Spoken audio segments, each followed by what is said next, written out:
The following program was provided by an independent producer solely responsible for its content. The opinions expressed do not necessarily represent the views of this station, its staff, board of directors, or underwriters.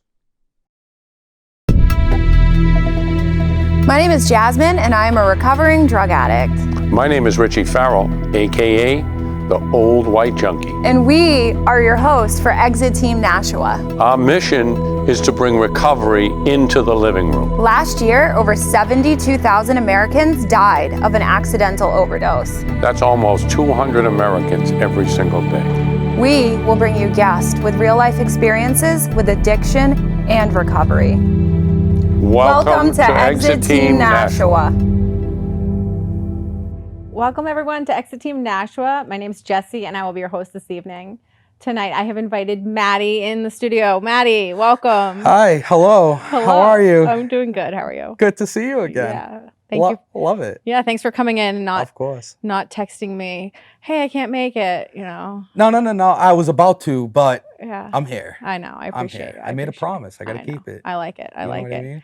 Maddie, so yeah, I know you've been here before and we're really excited to have you back. Yeah. And you have a great story and I'm excited for the viewers to hear it. So why don't we jump right into it and let's learn about Maddie. What do you want to learn about? All right. Tell me where to start. So, I mean, I know you're a Massachusetts boy. I am a Massachusetts guy. For sure. Okay, sorry. Yes. Guy. Grow up in recovery. Yes. Yeah. So you're grown, a man, Massachusetts man. I've made the transition. You made the cut. Okay. Yeah, all right. Exactly. Good. So, Massachusetts, you grew up there. I did. Yeah. I grew up actually in Everett, Massachusetts. Mm-hmm. With my mother, my father, my sister. Mm-hmm. I grew up in a household of which my father was the most amazing human being in the world, and my mother struggled with mental health and substance use disorder. And I grew up confused. And you know, look, if you take the drugs out of your system and you look at like what life really was, is like, the disease have always worked in my life, man. I've always, I've always wanted to participate in, playing with my mom and stuff like that. And it's been a modality my whole life. So I grew up, around mental health, around the disease of addiction. And then, the disease will take everything around you. So eventually I found myself instilled inside of it as well. Yeah. And it was rough. It was rough. Yeah. So that's why I do, I try to speak loudly and proudly, and, people will say I'm kind of aggressive in what I do. It's because it's more than just a job for me. It's very personal, growing up with that woman, she lost her battle to mental illness and addiction. So after going throughout my life, and being a participant in my addiction and trying everything to get outside myself and trying to find outside solutions to inside problems and instant gratification and instant relief in every scenario, and finding recovery, I found that being of service to other recovering addicts and other people with mental health brings that, that woman that I've been running from my whole life so close to me. So, that's like really, that's really, what I take pride in is, keeping the people that have so-called been lifted from earth, but it's my pride, it's my motivation, it's, my drive, it's why I still continue to go into the belly of the beast, bring people out and try to put their hand in the hand of God. That's, primary focus, number one. Yeah. Of course. Yeah. So. Definitely people that have lost someone have an extra powerful drive is what I've seen, Of course. I mean, I think it's, when you make it personal that, you actually, are able to make a difference, right? It's only worth it when it's personal, those sleepless nights, those, late night drives to detox, the endless hours on the phone. You know, sometimes what gets me through is just, somebody else did it for me. You know what I mean? And I can't help to think that if I was able to do it for my mother, she'd probably be here, right? So I think about that dynamic to the situation. I'm like, all right, I'm gonna spend that extra minute. I'm gonna take that extra ride. I'm gonna go that extra mile. Right. That's what it is. Yeah. So, I mean, tell us why you picked up, maybe, a little bit about how that looked, Obviously, we're running from something when we pick up, but I've always let me tell you, like, I picked up before I picked up. I've always used things obsessively and compulsively, right? I've never felt okay inside until I entered recovery, right? And did some work on myself. So before I even picked up a drug or a drink, right? I used to use things just like an addict would. I remember, I'm a 90s baby, right? So like I used to collect Pogs, right? And when I used to collect these Pogs, it would have a ritual to it, right? I'd go, I'd cop the Pog, I'd get it, I'd bring it home, I'd unwrap it, I'd admire it, and then I'd use it, right? And then after I got done using, that materialistic thing, the feelings I was trying to run away from came back instantaneously after I put a Pog down, right? So it goes so much farther than a drug. So why did I pick up a drug? For the same reason that I picked up a Pog, right? I picked it up because I was so uneasy with myself and so unwilling to accept, God into my life, and so unwilling to accept life on life's terms, and so unwilling to, that surrender, to be okay with my surroundings. Why do you think you were so unwilling? I was so unwilling because it was uncomfortable. It was fearful. Yeah. It made my insecurities and fears and doubts come in rapidly. And I was also unwilling because I didn't know how to. Yeah. I didn't know how to embrace feelings and then process them and then react to them appropriately. Right. So what was easy for me was to suppress and was to numb and to run and blame.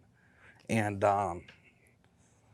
so after I lost my mother, I'm not unique by any means necessary. I found myself, How old were you when you lost your mom? I was 14 when I lost my mom, and I was like 15 and a half when my disease started to rapidly take off.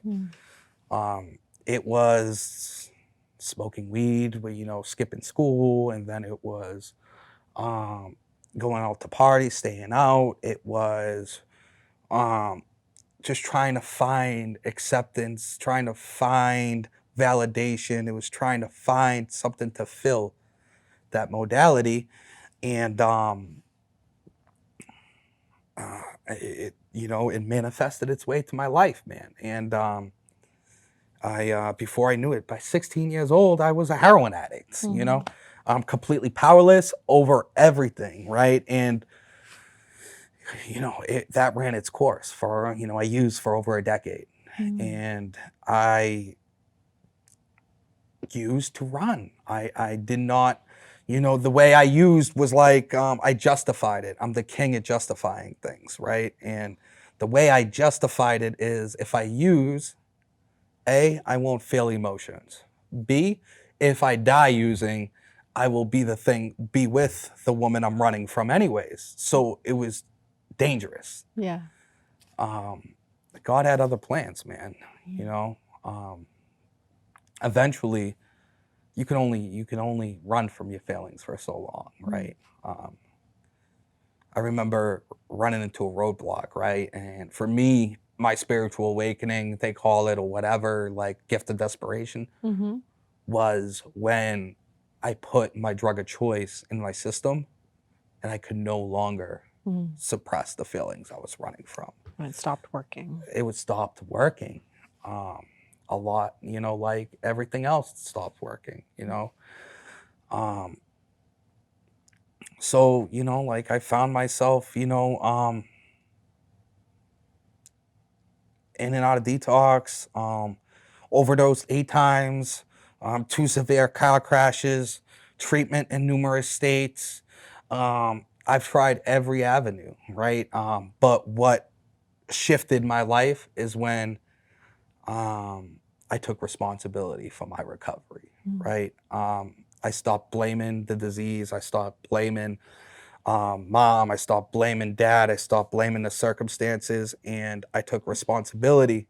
And one of the most vital things I did in taking responsibility was being honest about my emotions and about how I feel and about why I'm running, right? And I'm a firm believer that honesty is the antidote to the disease of addiction. The disease dies in the light of exposure. And when I was able to give my emotions to a group of people, I was able to find a solution to it. And my solution was 12 steps, right? My solution was therapy. My solution was treatment. But I had to be receptive to it. I had to do what they were telling me to do. Right. And through the process of doing that, I found it to be a very spiritual experience, a very personal experience, and it was something that I wanted everybody to know about. Because believe it or not, there are some people that just don't know that this is even possible. Right. So I scream it, and I do things, the way I do things, So yeah, it brought me to my knees for almost my whole life. Yeah. Yeah. So, you were about how old how long have you been in recovery for? So I just celebrated, my clean date is 4/4/17. I think it was a couple months ago, I just celebrated 4 years in recovery. Wow, congratulations. The gifts, man. It's crazy. I'm the kid that went to treatment 100 million times, right? Relapsed 100 million times, right? It happened when it happened. Do you think that it had something to do with age? Because like I was reading something about how like a lot of people actually age out of addiction, right? We just get to a certain point where we're just like, I'm tired of doing this. Yeah, I mean, yeah and no. Yeah. It had a lot to do with pain. Yeah. But it also, now that you bring that up, I think age probably had a lot to do with it, because as I grew up with, the addiction in my life, I also got to experience what other people were doing in their lives that weren't addicted. Right. And I wanted some of that. Right. And so I think part of growing up, I was like, well, I don't want this anymore. I want something else. So I think age probably had, a little bit to do with it. And also, the other thing that in my experience, was the right group of people telling me what to do. Right? It's like, why didn't anyone tell me this earlier? And it's like, they have been. You just don't listen. It clicks when it clicks. Right. And sometimes it just takes that. It has to be delivered right. Right. It has to be delivered right, and that's why it's so important for us to keep doing things like this, right? Because we all can say it a million different ways, but it takes that one person to say it the way that you hear it for it to click. Absolutely. And then when we identify, things change. I've been, from my personal experience, I've had people with a, clean time or sobriety time or time in recovery say stuff to me, right? And then, like we do, will repetitiously say this. Right. And then years down the road, it hits it all different. Of a sudden makes sense. I'm like, whoa, what? Yeah. And it definitely hits. So it's very important to have repetition when it comes to this, right? Yeah. And to consistently do it, because, same thing with, some of the people who I've worked with in the past. They'd be like, 2 years later, and they'd be like, hey, that thing you told me, you were actually right. Right. I'm like, thank God I stuck around until I could say it again. Right. And, that's I read something recently too that said an average of 7 treatment stays before someone really truly finds recovery. So, I would say so. just so people aren't getting discouraged, it's about an average of 7, they say, before it clicks. Yeah. So, and that was my experience. But here's the thing, is like, it doesn't have to be 7. Right. You just have to listen. You have to be open to, like, but I would say that's a correct number, right? Yeah. But it doesn't have to be. Oh, for sure. Yeah. And it is what it is, man. Like, we get well in when we're supposed to. Yeah. When we're supposed to. Right. And so tell us about what your life looks like today. I know you do a lot. How do you maintain, like, in the 4 years you've had a lot of time to research sobriety, right? So, like, we find things, I like to call them, like, what are the cheat codes? What cheat codes do you have for other people? Right. Like, hot yoga was a thing for me. Right. What do you want to share? I'm constantly trying to instill different avenues of growth inside of me.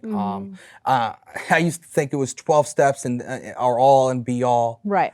But I just continue to keep an open mind, right? And, like, what doesn't hurt me might enhance me. So, my cheat code is, like, if it has a possibility to make your life better, give it a shot. Right. And, for me, it was, I found a home in a church. I found, I've had a couple different sponsors that did a couple different things for me. Service to others, whether if it's sponsoring people, being a recovery coach, working in treatment, that definitely helps, keep you vigilant. Keeps you in the middle. It keeps you in the middle, right? And it's a process of just, I had somebody tell me, the guy that's my sponsor today, he said, look, Maddie, like, when you first come here, you just want to figure out who you are, right? And as you continue to come, you just want to be okay with who you figured out who you are. Yeah. Right? But when the magic happens is where you want to figure out who you want to become. And as long as you're continuously digging into your spirit and to your soul, and, acting with love and acceptance and, these things that are spoken about, those avenues will come in naturally, Yeah. Yeah. Yeah. I mean, I've been doing a lot of, like, realizing too that, there's pointers, but there are actually no cheat codes, right? There's no cheat codes. We always, so the cheat code is to know that you got to do the hard work. Yeah. So the choice that you don't want to make is the choice that you need to make. Right. The things that you don't want to do, that's the cheat code you need. Amen. In order to fall in love with yourself. 100%. Yeah. And what works for you might not work for me. Right. But, like, 5 + 5 = 10. So does 9 + 1. Right. There are different avenues to get there. We just got to get there. Right. And yeah, it's super cool. Yeah. And it's been a blessing, man. Like, So do you still, I know you did some NA work and you're doing some AA work? So I've done a lot of NA work. I have an AA sponsor now. I'm kind of doing both. Okay. I'm trying to dive into my spirit, in a couple different ways. Awesome. I know my disease is trying to dive into the same spirit in a couple different ways. Again, taking responsibility, right? If it's coming at me at 4 different angles, I need to be aware that I need to come to it at 6, right? Right. And I've done that. I've done that. I have a spiritual, connection with my God. I'm always, everything. So, and I know I want to get into a little bit about what you're doing today. I know you have a new business venture, you have a new position, a job that's amazing.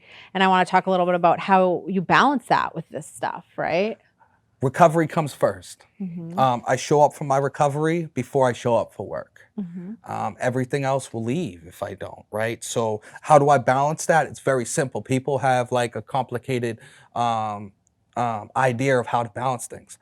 First, primary focus is take care of your mental health, your own recovery, and then show up for the things after that. So I always put my recovery first. I go to meetings still, even if I have a work week where I'm working, 60 hours, I'm still gonna make my meeting on Friday. You know what I mean? I build my life around that stuff. Yeah. And I balance it with a lot of Red Bull.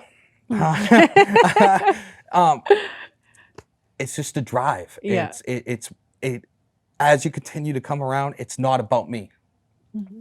When other people's lives are at stake and you think that if you don't do the next right thing, it'll eat you up alive. So it's the drive that like I could potentially help somebody else and that person could potentially help many different people. It's, it's when it becomes selfless. Yeah. That's how I balance it. So I try to make everything selfless. And it's a beautiful experience. It really is. It's pretty cool. Yeah. Because I'm self-centered by nature. So to be selfless by recovery is defining the odds of nature. And that is what you would call a miracle, like everybody else in recovery. So yeah. And yeah, work's cool, So tell us about it. It's, it's amazing. Me and a couple strong men in my life that have helped me substantially. We got together almost 2 years ago, and we came up with a model for a detox with a bunch of people that do things right, that have the good spiritual view, that just wants to do good by the community. And we worked on this for 2 years, and we just recently opened, and I do nothing different. I just help get people To treatment. wherever it is. If it's not us, you got to think about the client, or you got to think about the patient, or you got to think about your friend or your peers and what's going to benefit them the best. And I think that's what we do well, is that we think about what is going to be the best place for this person.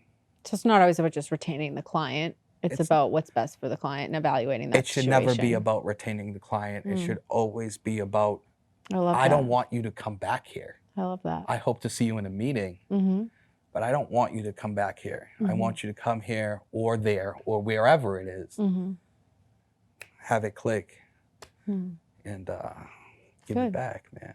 Yeah. It's good to hear that and people my have role, that attitude, Look, my role is just, to help people, right? I don't like to put a role or, whatever it is. I like to help people. And, I don't care if it's mopping the floor that's going to keep somebody well, I'm going to mop the floor. You know what I mean? If it's wake up at 2 o'clock in the morning and drive this person to detox, that's what I'm going to do as well. You know what I mean? Yeah, definitely. Yeah.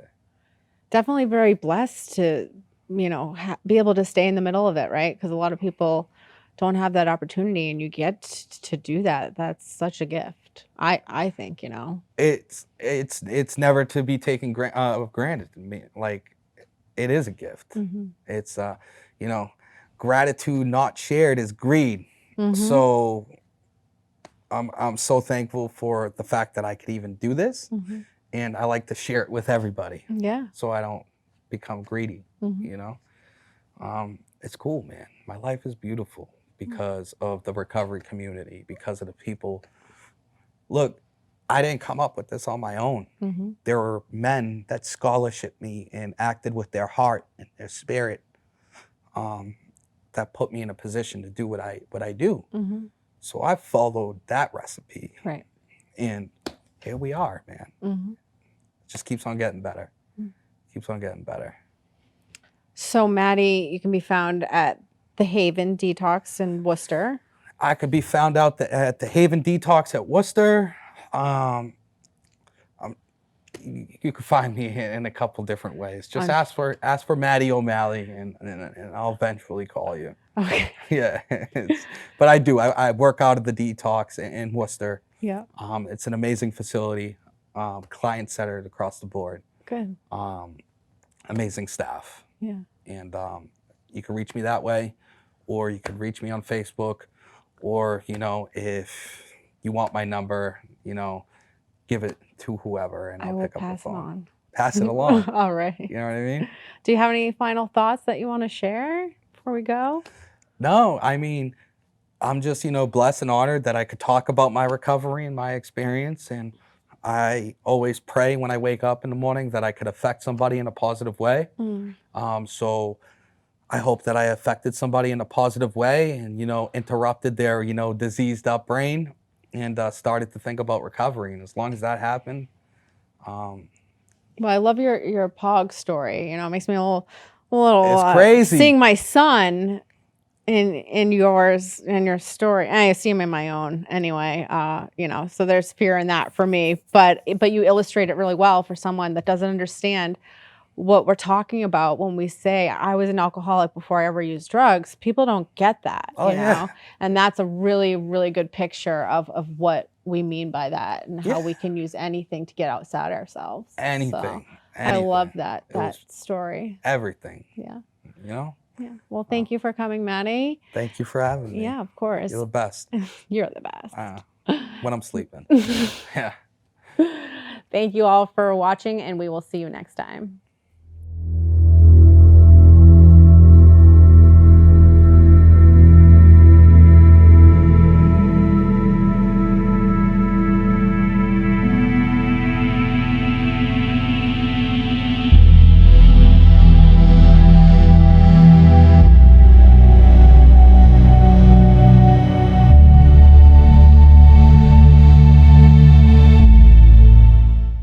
The preceding program was provided by an independent producer solely responsible for its content.